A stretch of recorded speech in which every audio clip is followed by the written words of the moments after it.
Le congrès de l'ASCO, c'est vraiment le congrès mondial de la cancérologie où toutes les tumeurs sont abordées par l'ensemble des acteurs mondiaux de la recherche en cancérologie.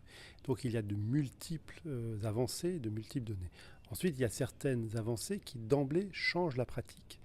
Et par exemple, c'était le cas dans le cancer du pancréas, où, et on est très fiers parce que c'est une équipe française qui a rapporté en communication orale une étude qui a montré qu'une chimiothérapie par le protocole FOLFIRINOX qui associe 3 produits de chimiothérapie, lorsqu'on la donne après la chirurgie d'un cancer du pancréas, elle fait mieux que la chimiothérapie qui était le standard jusqu'à présent, qui a un seul produit, la gemcitabine, et ça la permet de guérir plus de patients opérés d'un cancer du pancréas. Et on est d'autant plus heureux que cette étude française ce protocole de FOLFIRINOX a été initié il y a une vingtaine d'années à Montpellier. Pour la première fois, nous avons associé ces 3 produits et ça devient maintenant le nouveau standard mondial dans le traitement adjuvant des cancers du pancréas. Il y a une autre étude française qui a montré que lorsqu'on a un cancer du rein et des métastases, avant le dogme c'était d'enlever la tumeur du rein avant de faire le traitement médical, et maintenant on a montré qu'il fallait d'abord faire le traitement médical et qu'on n'était pas obligé d'enlever la tumeur du rein. Donc là aussi, ça va changer nos pratiques.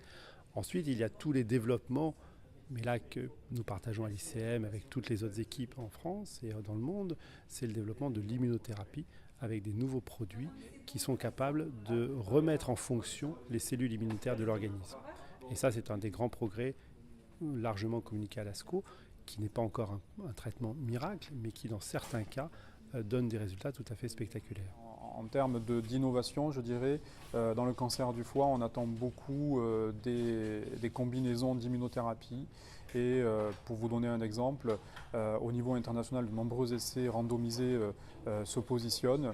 Et sur Montpellier, nous allons ouvrir 9 essais randomisés à chaque étape de la prise en charge du patient dans sa maladie, que ce soit dans la forme localisée combinée à des traitements intrahépatiques ou après prise en charge chirurgicale en traitement adjuvant, ou alors chez le patient métastatique. Je crois que vraiment l'ICM et au-delà de l'ICM, le CIRIC, donc en association avec les CHU de Montpellier, avec les laboratoires de recherche de l'INSERM, du CNRS et les universités, je crois que Montpellier est vraiment en pointe dans certains domaines de la cancérologie et que nous participons à ces progrès mondiaux.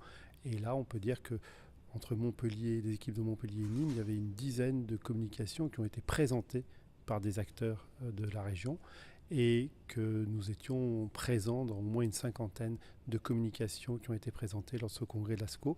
Donc ça montre notre dynamisme et on va essayer de continuer comme ça.